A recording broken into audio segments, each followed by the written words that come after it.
several apps that we had to help you to come to grips with this. The first is just to visualize what exactly a solid of revolution is. I mean, how do you make a solid of revolution? Well, you start by taking some region in the xy plane, and very often this region is bounded by maybe one graph of a function on the top and another graph of a function on the bottom or something. In particular, the examples you'll be working on in your groups today are constructed in such a fashion. But then all you do is you choose a straight line in the xy plane. And for the sake of all of our sanities, those straight lines will always either be horizontal or vertical. In other words, they'll always be x equals a constant, vertical, or y equals a constant, horizontal. But then all we have to do is rotate. So take this solid region and just spin it around that axis, and it makes what we call a solid of revolution. So in this example, the solid of revolution looks like, what would you call that shape? Yeah, it looks kind of like a vase. In fact, there are a lot of vases going around in solids of revolution land. So it makes this really neat-looking figure. Another feature of this particular vase is one that you'll probably want to be on the lookout for when you work the problems that you're going to work in your groups today. And that is that this vase actually is hollow in the middle. So it reminds me almost a little bit more of a spool of thread or something like that, except that it's not wound evenly or something. It has this center sort of core that's cut out of it. And so if the question is to find the volume of a solid of revolution like this one, then we need to know whether or not we do have something that's hollow in the middle, or whether we have something that is solid all the way through. But this is how solids of revolution are constructed. Take a region, take an axis, and then just spin that thing around the axis. And even though the solid lives in 3 dimensions, as we're kind of looking at it here, we can develop a slicing technique that will make it into a 2-dimensional integration problem, and using the same methodology as 6.2, find its area, find its volume that way. So maybe let's get to a specific example. So here you have a region. And what I'd like to do is I'd like to take this region and revolve it around the x-axis. And in doing so, I'm going to get some solid of revolution that looks vaguely, I don't know, like what this one's going to look like.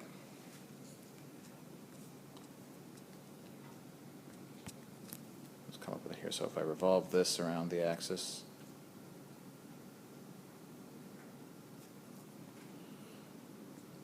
then I end up with, on this side, we've got another copy of it kind of here, and then this part comes around the outside.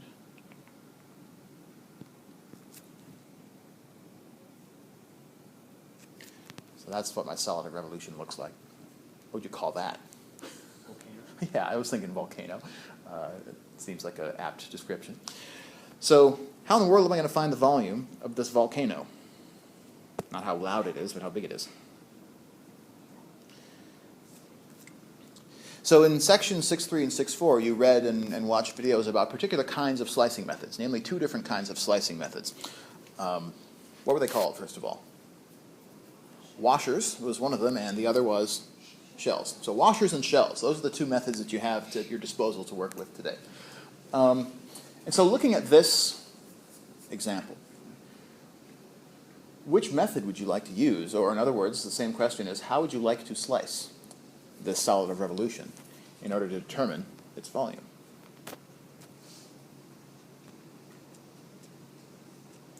Washers or shells?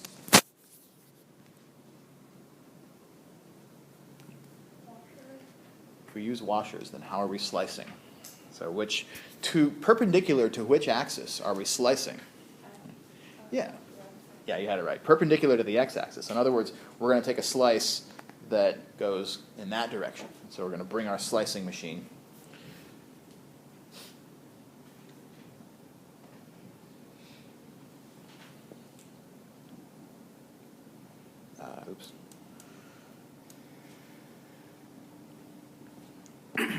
So we'll bring our slicing machine over to here.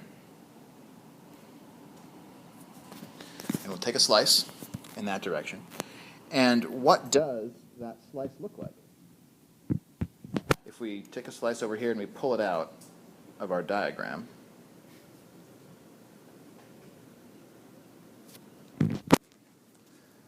that slice is going to look like a little washer. Washer not in the sense of something that washes your clothes, but washer in the sense of the part that fits on the end of a bolt to keep the bolt from slipping. Ugh, not the greatest diagram here. Let me fix that. So if we take this slice out, we get something that looks like this. So it's the region in between these two circles is what we would call a washer. Mathematicians and geometers would call this an annulus, from the Greek word meaning ring. So this is the geometry of a cross-section of this. So now comes the fun part. We just need to know how to find the area of a washer-shaped region like this. Well, how do you find the area that lies outside of the inner circle but inside of the outer circle? Big minus small. So area of the big circle minus the area of the small circle. And so we need to find the area of each one of those circles. But since they're different circles, they have different radii, right? We've got kind of a radius of the outer circle and a radius of the inner circle. And the area of the big circle, if I call the big radius capital R, then what's the area of the big circle?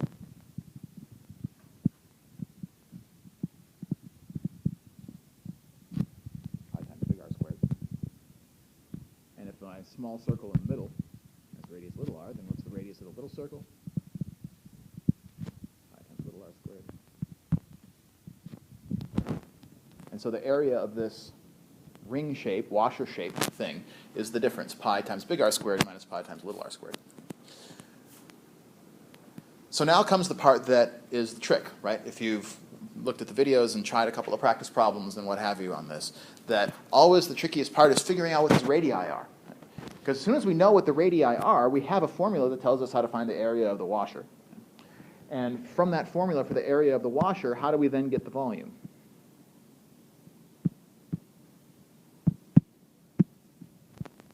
What do we do with pi times big R squared minus pi times little r squared?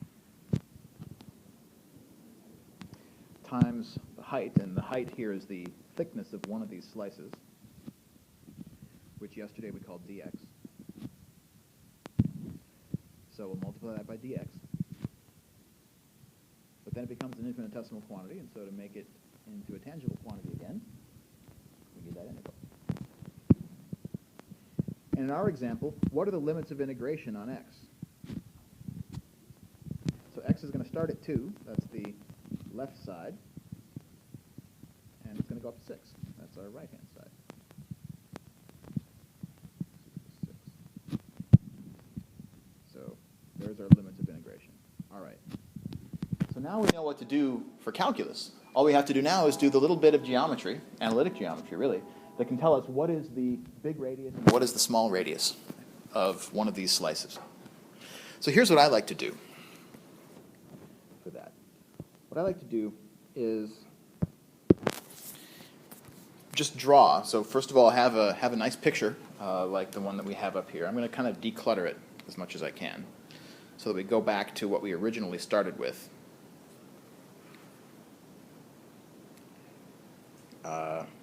Yeah, maybe I'll just redraw that portion, start from scratch. So we had the diagonal line, y equals x, and then we had the horizontal line, y equals 2. Oops.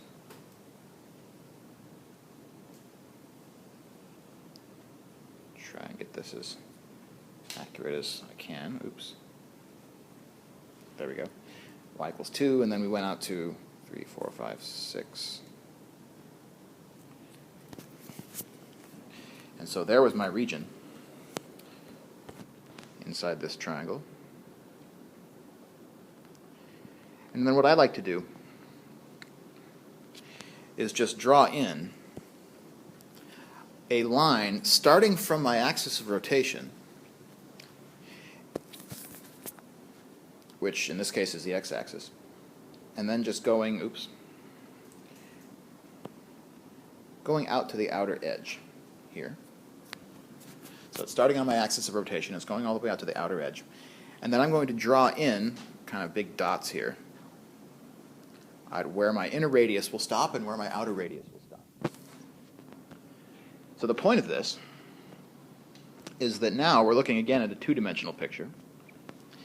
And we can see that my inner radius is on which graph? The inner radius here, this one, is on the graph y equals 2. And therefore, my inner radius, my little r, is how much? It's 2. And that, by the way, how come that gets to be a constant? How come we don't have an x in that? It doesn't change. For every slice that we take, if I take this green line and I move it to the left or I move it to the right, every slice we take is going to have the same inner radius. So that gets to be a constant. So my little r here, I can replace by 2.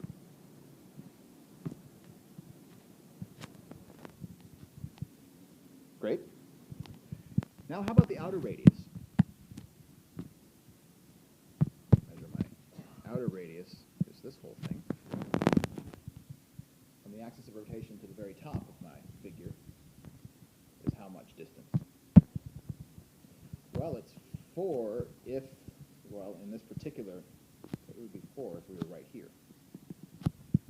But our slice is taken at some arbitrary x. So, right, if I take my slice at an arbitrary x, this point is on the graph of what equation?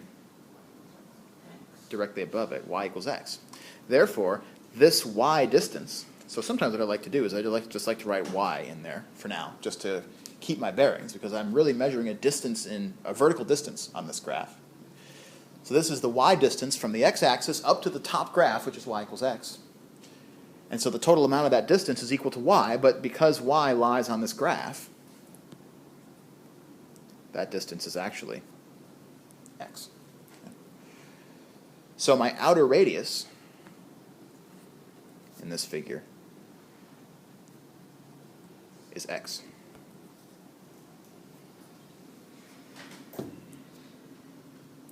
Everyone see how that works out?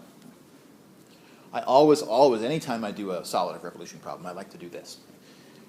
Because then this is going to help if we decide to move where the axis of rotation is.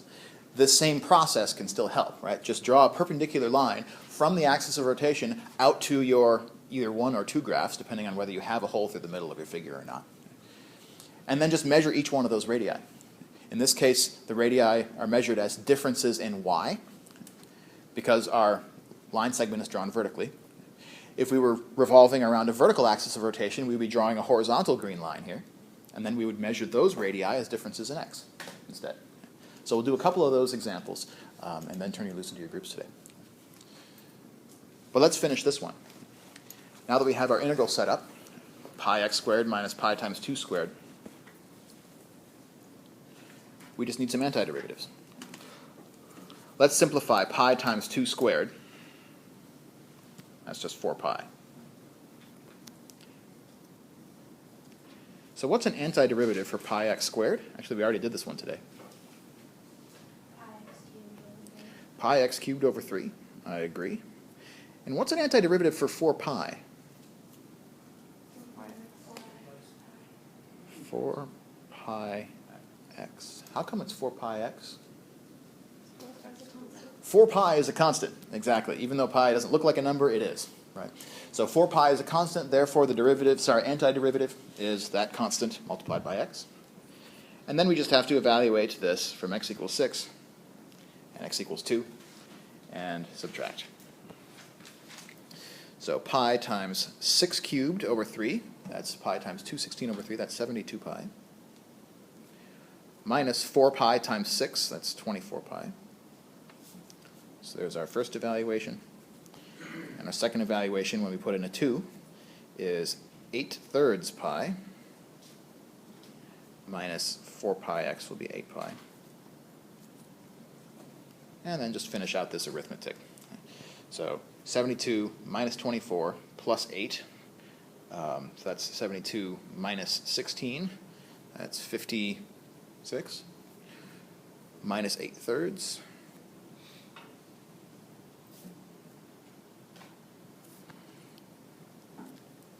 I hope my mental arithmetic is good enough on the fly here. This is 160, 168, 160 pi over 3. 72 minus 24. Yeah, but then I also added in the 8. So Oh. did I screw any of this up? So I put all the whole powers of, so the whole multiples of pi together, and then worried about the fraction at the end. So there's the volume of our volcano. And this was taken using the Washer's method.